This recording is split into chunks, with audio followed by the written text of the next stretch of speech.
got a little change in venue today. I'm going to be the master of ceremony. JP's unavoidably not able to be with us, but that's all right. I've arranged to have my old partner Kirk Karwoski with us. Kirk, can you hear me? Hello, everyone. Kirk is talking to us from suburban Washington, D.C., where he's actually currently recovering from a little shoulder surgery. How'd that go? It was wonderful. I'm just sitting around, not allowed to do anything, and I am really bored. Yeah, and what was the situation? What was the malady? What was the shoulder problem? Shoulders have been killing me, and they went and cleaned some crap out, and hopefully we'll be able to start cracking something here soon. Super. Yeah, now listen, the reason that we got you on is because JP went to the time, trouble, and effort to clean up the infamous beach video that you and I have been looking at for, what, 20, how many years? When was that thing done? 1994. 14. So we're like 25 years on, right? Yeah, 24. 24 years on, right? And how did it go from you and me watching it at your house after we had a few adult beverages to JP ending up seeing it? I mean, how did that transpire? Well, a lot of people have seen it through the years. It always turned into one of those, we're hanging out, beer, and having a good time, and we're talking about lifting, and I'm like, I've got something that you've never seen. And everybody that watched it was like, that is just crazy. And so I had told JP about it. Okay. And then JP's like, I've got to see it. So I sent it to him, and we thought that it would be a cool thing to release and entertain, now, everyone. did you have to send like an original VHS tape, or do you have it able? Worse than that, it was on one of those compact VHS tapes that you need the adapter for to put it in the VHS machine. Oh my God. So how long from the time you noodled this thing to the time it actually came out, how long of a time period are we talking? You mean when we talked about releasing it, Yeah. actually getting it out? Exactly. Oh God, a couple of months. Yeah. Now, it's short, right? I mean, what's the total footage is what? Less than 5 minutes? Well, he edited a few things out, but, maybe the original thing was less than 10. Okay. So you're going to charge extra for people to see the stuff that you edited out? They were just, not making it too long. Yeah. So, there was... Well, now, the crux of the tape, I guess we should set the table. The time period was what, 1990? It was June of 1994. Right. I'm going to say 8 weeks, give or take, away from the Nationals, where I spent the whole prior year dropping from 275 down to 242. Now, had you met Anthony DeRezzo at this point? He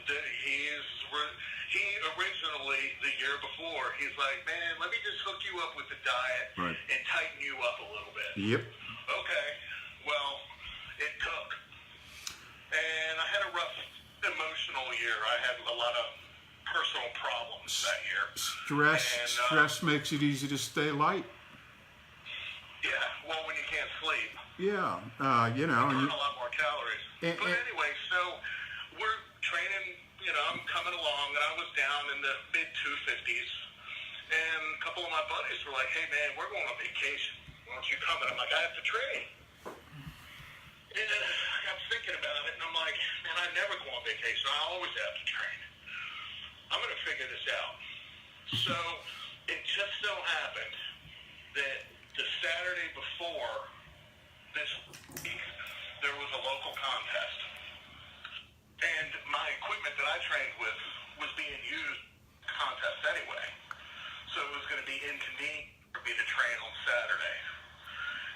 decided I'm going to just lift in that meet. I will, whatever my upcoming week, I was doing fives. Whatever my set of 5 reps is what I'm going to open with. And then I'm going to feel my way through, see what happens. So I weighed in at this meet. At what? At what? I'm sorry? What'd you weigh? I weighed in at 254. Okay. So I opened with like an 8.5 squat. Mm-hmm. No problem. Did 9. No problem. Squatted 925. Solid, strong. And I was like, that's pretty good. I'll take that. Yeah. And benches, I ended up with a third attempt at 545. Oh, yeah. And then the deadlift. My second attempt, I pulled a 760, which gave me a 2230 total, which is a world record total for 275, because I held the world record at 275. And I'm like, this is great. I'm so underweight. But I still had a third attempt. So yeah, I pulled 760. That's take 8. And of course with my grip, but I had it locked out. And I really just needed like a second and a half or 2 seconds for that judge's hand to, and I would have gone 9 for 9 with a 2250. How much was the total again? So, I'm sorry? What was the total again? Well, I ended up with 2230. Yeah. Yeah. And then I lost 40 pounds by dropping that last deadlift, where we could have tacked that on. And you're only 12 pounds over 8 weeks out. Right. And locked in. So, we went out and we were supposed to go to the beach that night. We got a little carried away, and we left the following day. So this video comes up, I think it was midweek. It was Wednesday or Thursday. Station. And, you know, we've been at a pool party. Actually, it was a best body contest. I don't know. Yeah. So, you know, we've had 300 or 400 beer. And we came back, and, well, you know, I'm standing there during this video in nothing but a towel because I just got out of the shower. Because we came back to regroup, get cleaned up, and go out. So I'm standing there in the kitchen, and I opened the refrigerator door because I wanted milk to make a Metrex. And somebody had drank my milk. So I threw a tantrum and jacked somebody into a wall, and you know, it got a little ugly. And I'm like, fuck it, I don't care. I'm going to use it. And right about then, one was like, I've got to take this. It's my camera. You were in charge of it. And he said, it's in the car. Dude, if your ass gets up here and somebody took my camera, you're going off the balcony. I told you about this. But anyway, so the way this video opens up, it's dark, and he's like running through a hallway, and this guy always had a narrative. He was always talking. But he was pretty clever. And as he said, it looked like a bad version of Cops, because he's running to get back in there. So meanwhile, you know, some time has elapsed, and the lighting was very interesting in this place. And my one buddy was taking some pictures of me. And he's like, lean forward, and, you know, just taking pictures of my back. Well, this is the stuff that you pick up in the video. Right. Yeah. And then, you know, you kind of have to see the video. I'm not just going to do the play-by-play, but, you know, it's the craziest friggin' thing. Well, I mean, it was just a snapshot in time of you when you were in top shape. And at the Nationals that year, that's when you broke the squat world record, right? Yes. So 8 weeks later, what did you do? Well, in the meet, I opened with 850. Where were World we- record was 867. Where were we at that year? Houston. Houston. Okay. Yeah. Okay. So then I took a second with 891, And that's a world record. That was the official new world record. Right. And then came back and smoked a 914. Right. And that got Danny's record finally. Well, the second attempt got it, Yeah. actually. Well, you almost got it on the opener. Right. Yeah. About 20 pounds off. But, you know, that record that Dan set had stood for 10 years. Yeah, it was close to that if it wasn't 10 years. Yeah, it was. I mean, that wasn't just something that happened. You know, somebody set 3 weeks ago. So now the bench, the body weight loss would be most felt in the bench, right? Well, the bench and the squat. Yeah. A bench, I essentially didn't, if I lost 30 pounds of body weight, I didn't quite lose 30 pounds on the bench. What'd you end up with? At that meet, I ended up with 518. Right. And just missed a 529. 5. Yeah. What else are you going to go to? You know, you're not really. You know, you guess you could have gone to 524, but no. And I no doubt you lost it like at your usual 2 inches from lockout, right? Yeah, it was just one of those. I missed the angle. I made a mistake.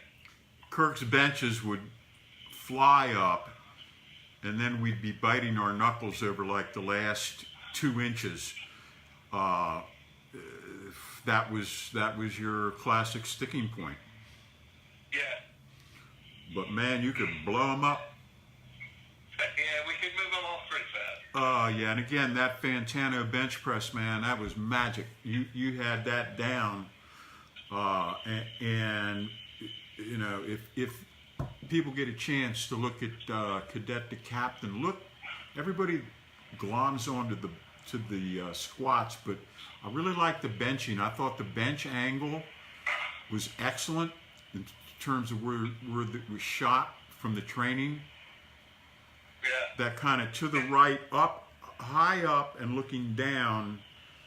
To me, it was the perfect bench angle. You could see your elbows on the descent, everything technically. So again, I don't mean to get off in this side bubble here, but if you don't have cadet to cap and get a copy of that, that bench press technique stuff is gold. And 518 missed 529. Okay, so that's your first miss. What did we do in the deads? I get to keep my numbers keep getting mixed up. I think I pulled 760. Okay. On my second attempt. All right, and here we go. And I was at 2196 total. Oh. So and Cuck's record's what, 21-0? John Cuck's total record. Cuck's 2204. Yeah. And fingers gave out. What did we jump to? I think it was 777. That would make sense. Or I'd say 771. Well, no, we needed to break it, not tie it. And we needed 9 over what you pulled.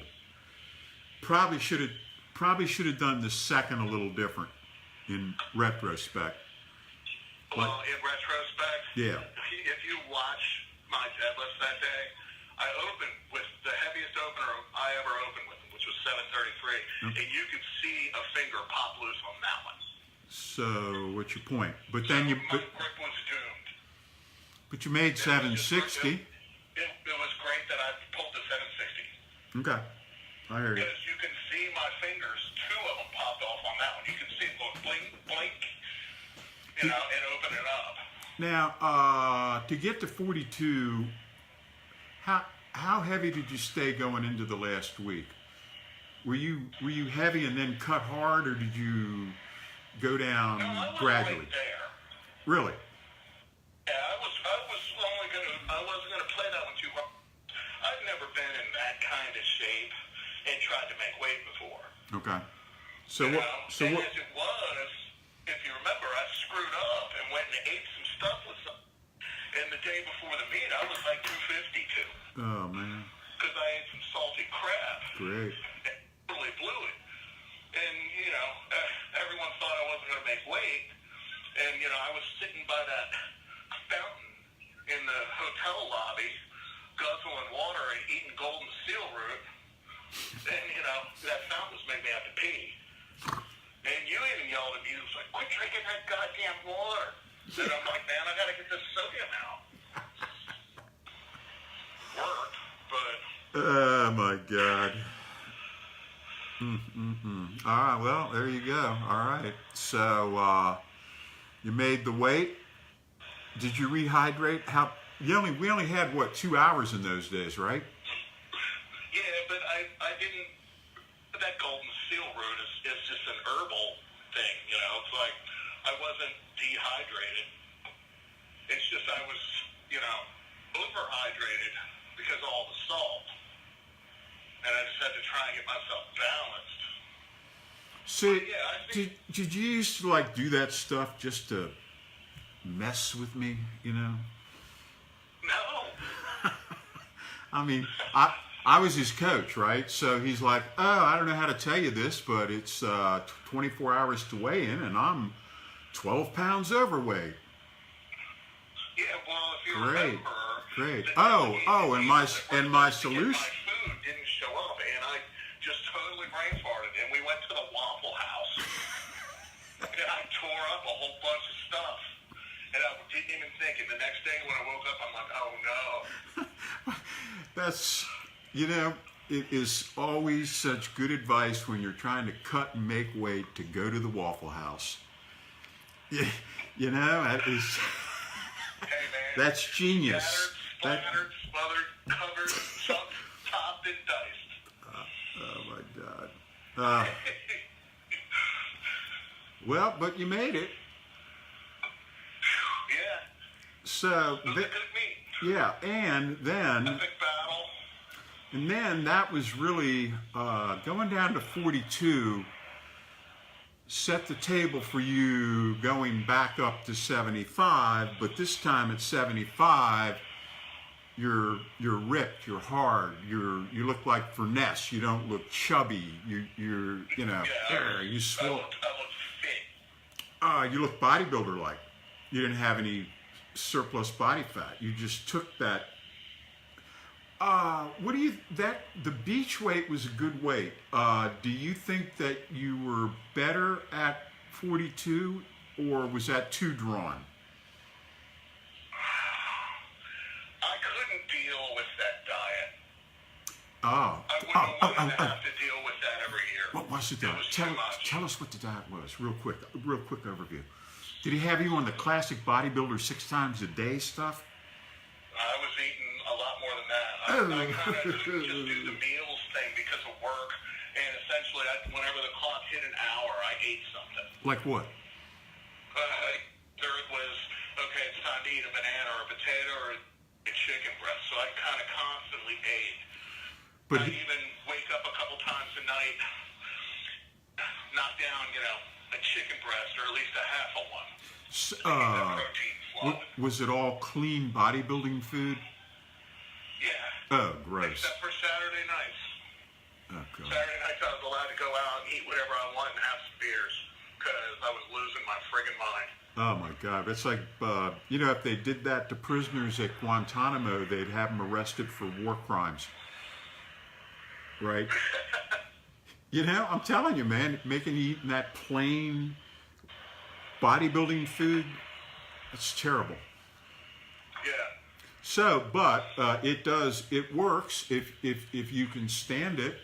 It will get the body fat off you for sure, and it did get the body fat off you. But when you went back up to 275, you were just a whole different creature. Yeah. Nice, because I was still eating a lot of that clean stuff, but it was like every other meal. Okay, one meal I'm going to eat 14 egg whites, and the next one I'm going to get a cheesesteak.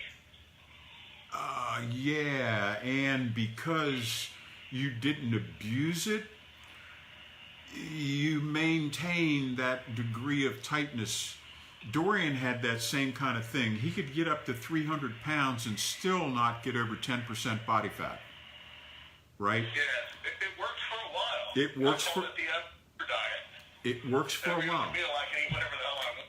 Yeah. The other one is just clean protein. Yeah. So, and again, you're doing it for 6 3/4 days a week. Yeah. That's a lot of damn discipline. But it also helps when you're working a good steady union job, which is like kind of a clockwork thing. So you can kind of get into that clockwork groove, I was on my feet humping all day long. Right. Never stopping. Right. Always moving. Good. And that takes a lot of energy when you're 280 pounds. And that keeps, that ensures a certain degree of conditioning too, doesn't it? Yeah. As a machine, as a cardio machine, you're better. You're in better shape as a result of that hard work farm boy. Yeah. Yeah, that kind of stuff. The funniest part of the whole beach video was, as the week went on, every day, something new would come creeping out. It's like, I didn't see this vein. And I'm eating crap. I mean, I was on vacation. I wasn't lifting, and I was going to be on vacation like a normal person for the first time ever. And it was the craziest thing. The more crap I ate, this weird stuff. What was happening was I was getting dehydrated. I know what was happening, and body. And when I told my diet guy and sent him some pictures, and I'm like, you have it all wrong.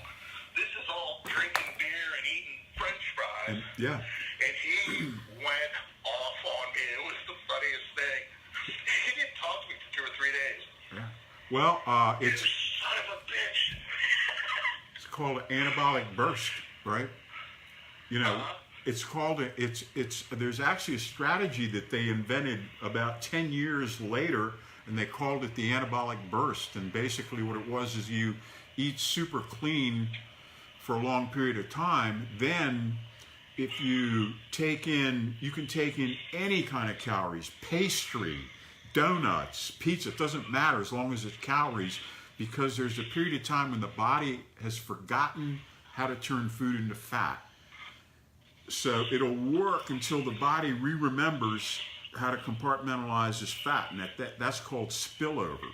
So you can stuff yourself with the junk it's usually, I think they used to recommend like 36 hours. Like you could do it for like 3 days in a row, and then at that point it's like, all right, you better back off. But you could swell yourself, right? It was, right? Because that's what it felt like. It's like I can eat whatever I want, and it's just going through my system. But it's I can't absorb it. But the precondition was the tight dieting. Yeah. That's what made it all work. It only takes you a whole year to be able to get to that way for a couple of days. Right. Takes you a whole year to get there. But again, when you did go back up to 75, you retained a good degree of hardness. So, all right, we can talk forever. What else we got to talk about? All right, so the Metrex and beer, we talked about that. Why don't you talk about this bar that we got coming out?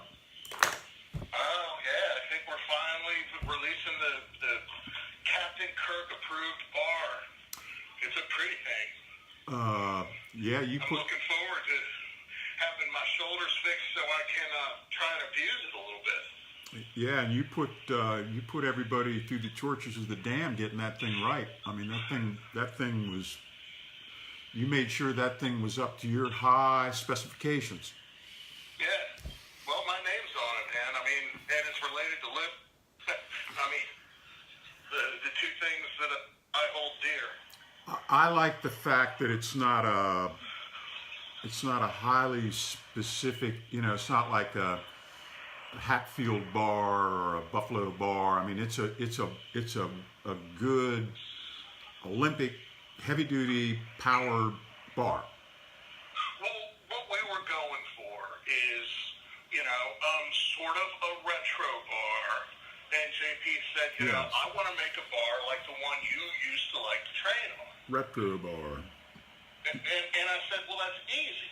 Because I remember what the brand name, and it's like, well, let's, come back with something like that. Well, I've got one in my garage. An old school bar. Let me just interrupt you for a second. Back in those ancient times, you used to you'd squat with the bar, then bench with the bar, then put the same bar on the floor and deadlift with the bar. We use the same bar for everything. Yeah, we didn't have specialty bars. No, we didn't have that stuff So back when then. you walk out with the first IPF 1,000-pound bars whipping because you can't handle it, well, you just had you didn't have a stiffer one for that, and then a different bench, and then that one that lets you pull about 4 inches before the weights leave the floor for the deadlift. Oh yeah, man. Get a rolling start in your pulls. You know, it's we fight against the ongoing effort to make these lifts easier. You know, it's there's a purity about them if they're done right. That's classic and timeless. And we want to be able to compare the lifts that are done in 2018 to the lifts that were done in 1968, but it has to be certain minimalistic standards, right? Squats got to be below parallel, benches got to be paused and locked out. Get rid of this equipment so we can see who's got what, and just get back to the purity so we can compare one to another instead of who's got the best gear or what. It's crazy out there. It's amazing, you take a sport, I want to be this great, big, strong guy, but let's figure out ways to cheat. Make it easier. Just how can we, what can we do to make it easier? And we have to fight against, it's human nature, it's understandable, but we have to fight against that because that prevents benchmarking to what's going on prior. And I think that's important, right? I mean, I used to, Eddie and I used to talk about it. Now, Eddie's a sort of a different whole than me, but the guy's world records that I felt bad because they didn't have, the better knee wraps and the suits, such that the ones I was using were. And I'm like, that's not really kind of fair. Right. But what do you do? I mean, I couldn't not use them because, I did still have to ultimately win. Yeah, well, I think that in a way it's sort of a minor thing because I don't think there's any big growth in geared powerlifting. I think if anything, the advent of CrossFit has popularized the raw. I mean, I heard that they were cutting off entries for the USAPL Raw Nationals at like 400 lifters. Yeah. No, CrossFit has reintroduced people to the barbell. It's a beautiful thing. God bless them. Thank you, CrossFit. Yeah, honestly. Yeah, and the purity of it all, right? All right, well, look, we probably should tie this up. We could probably, we could have a 24-hour station, right, where we just Not me and you. Yeah, just talk. We just thought, oh, hey, remember this, or how about that, or remember him, or what about that, or so we could go on forever. But we do need to mention JP and Iron Company and the website, right? Yep. And the fact that you were available for expensive, highly paid seminars in personal coaching. They're cheaper than yours. Oh, I too am available. Let's see, something else. We are discussing putting some more videos out because I've got a ton of stuff. So we may put some more. I'd kind of like to put that contest from before the beach video up next. Was that Bert? Did he? Who was shooting that back then? Was that Bert or was that the Anderson brothers? I'm sorry? Who shot that meat video? Oh, a buddy of mine. Okay. Same camera. So same guy that videotaped the beer and metro. This guy was a godsend. It wasn't Quentin. No. Quentin lifted in that meet. Oh my God. But no, well yeah, that was his job. He was a video guy. Excellent. Well, God bless him, right?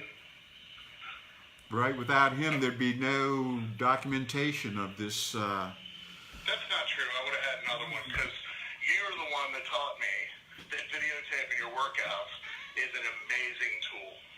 And as soon as I could afford one, I bought a video. And it's still good advice in 2018.